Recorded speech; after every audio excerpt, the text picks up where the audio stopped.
Hi dear friends and subscribers, welcome to Cricket Happenings. Well, dear friends and subscribers, I will try to do as best as possible. I do have some throat problems today, probably an infection, I wouldn't know, but cricket show is something that I can't stay without, and you dear friends and subscribers, as I said, you are making this particular cricket show a great success, and I don't mind really tearing my throat and speaking to you, dear friends and subscribers, because as I said, the response has been overwhelming. I'm really overawed by whatever is happening to this Cricket Happening show. So thank you very much.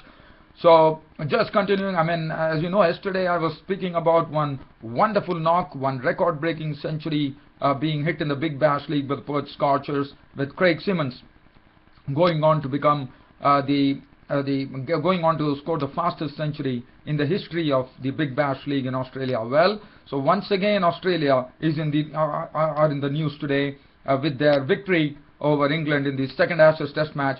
But to tell you what exactly happened, just to give you a sort of something in a nutshell here, it was James Faulkner along with number 10. In fact, England was really hit by something, because after 44 overs, if you look at the score, England put on a very good score on the board of 300 runs on the board of 50 overs, and Australia were struggling at the time. They were 244 for 9, 6 overs left, another 57 runs to get, with number 11 mckay walking in to join James Faulkner, and James Faulkner was there, and what James Faulkner did was something which was absolutely stupendous. Well, we have seen that James Faulkner did this against India when India and he took them to victory there with a century, which was the fastest century on record for Australia in one-day internationals.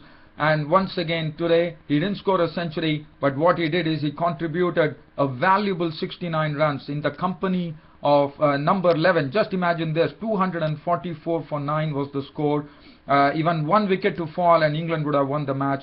But James Faulkner played very intelligently, sometimes even not taking the singles, not putting mckay into any problems, and taking it all upon himself to come and slam the English bowlers all around the park. 57 runs were needed of the last 6 overs with just one wicket, and James Faulkner was the man who took Australia to victory and gave them a 2-0 series lead in this 5-match one-day international series. And the contribution from James Faulkner was 69 runs, an unbeaten 69 of just 47 deliveries and 3 fours and 5 sixes, and all the 5 sixes were hit off the bowling of Ben Stokes, whose 10 overs cost 74 runs and a wicket. Just keeping it on that, what I'm going to do is I'm just going to recount the tale here. I'm not going to go into all the details, but I'm only going to talk about James Faulkner. And we are talking about the 49th over. The 49th over was bowled by Ben Stokes when Clint McKay, as I said, was shielded by Faulkner very well. Sometimes he was not taking the singles, he wanted to keep the strike, and that's what he was precisely doing.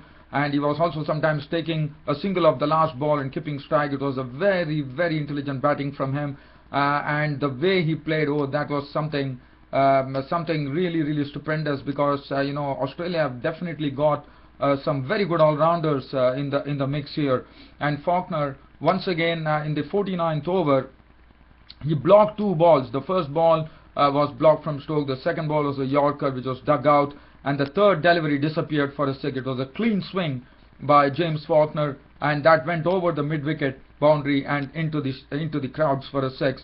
And the very next ball, one would have known how Ishant Sharma was absolutely mauled by James Faulkner. Ben Stokes was the one who had taken the place of Ishant Sharma today, when Ben Stokes was once again sent soaring over the long-on boundary for another six, and that was end of over 49, in which 13 runs were taken, and then finally it came to just 12 runs of the last 6 balls, which was to be bowled by Tim Bresnan.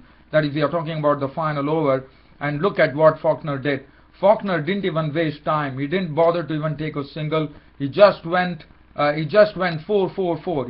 He hit triple fours of the first 3 balls of Bresnan, and victory was Australia's. And Faulkner, in fact, just look at what he did.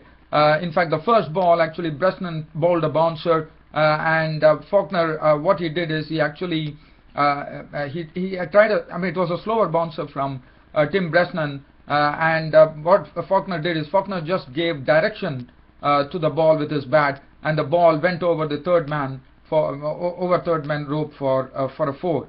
And then the very next delivery, Faulkner got a short delivery, and this was sent over mid wicket for a boundary. And the final delivery from Bresnan, it was all over as on the offside, and in fact Faulkner gave himself room outside his leg stump, and saw to it that the ball was speeding through the extra cover region for a boundary. It was all over. The Gabba crowd was absolutely delighted there, with James Faulkner giving them a victory from a position where they were 240 chasing 300 runs, 301 to win after England made 300.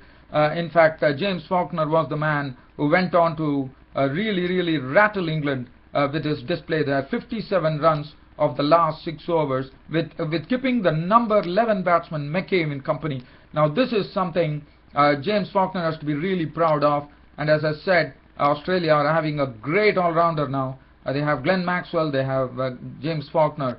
Well, today, so I'm not going to be going into much details, but now just keeping an eye on that particular match, just talking about what happened before James Faulkner did this to England.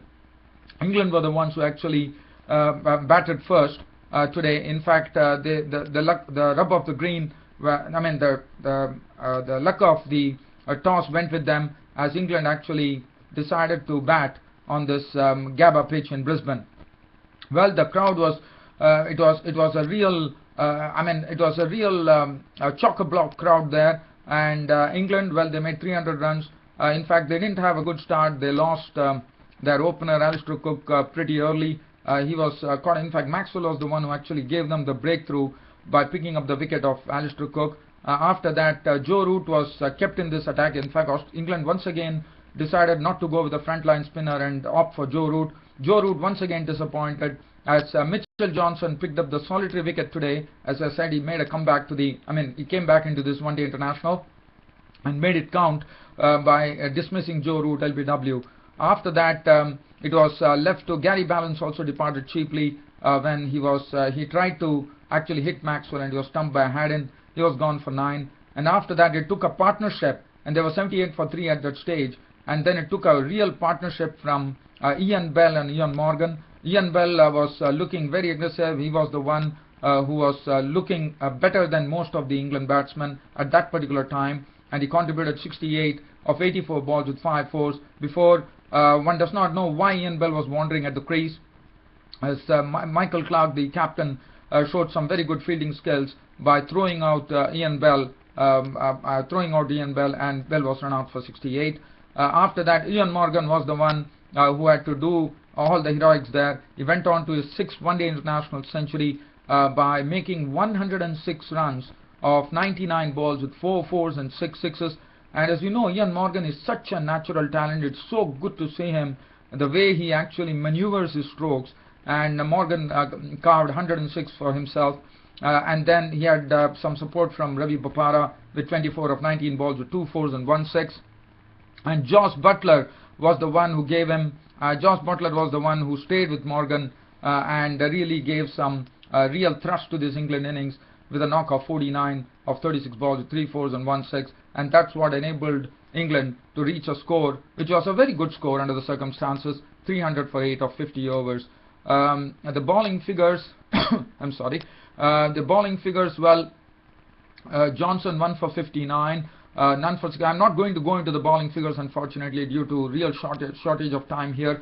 As far as Australia were concerned, as I already spoke about what James Faulkner did to this English attack. In fact, all the 5 sixes that James Faulkner hit was of the bowling of Ben Stokes. Now Australia, well, they in their chase, they didn't have it well at all. They started losing wickets pretty early, with Aaron Finch being a victim. In fact, Aaron Finch trying to actually hit the ball through the same area where he was dropped the other day and went on to make a century.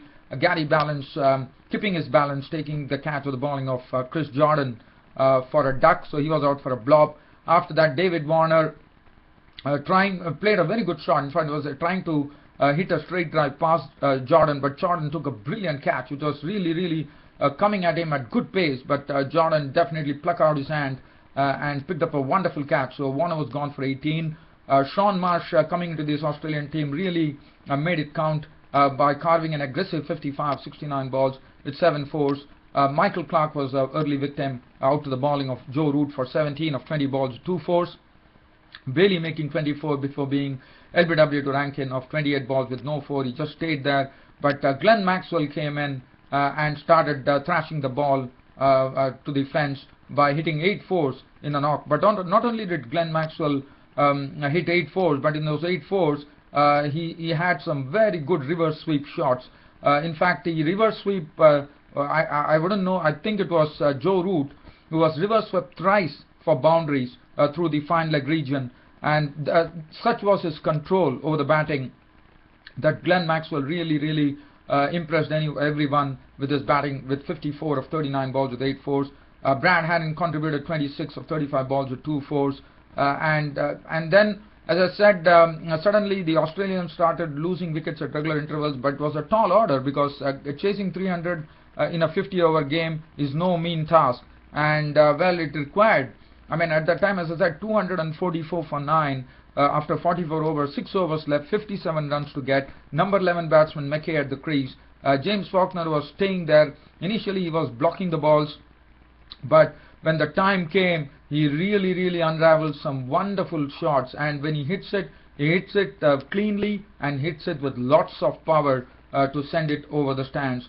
And Faulkner, as I said, 5 sixes of the bowling, all the 5 sixes coming of the bowling of Ben Stokes, 69 not out of 47 balls with 3 fours and 5 sixes, taking the man of the match award, and why not? And Clint McKay also has to be commended, staying there with not out 2 of 9 balls, and Australia ending a match, a very exciting match here at the Gabba in Brisbane, and winning the match by just 1 wicket thanks to James Faulkner's heroics. Bowling, well, Ben Stokes, as I said, taken to the cleaners, 10 overs, 1 for 74. Rankin 1 for 36. Jordan 2 for 53, bowled well.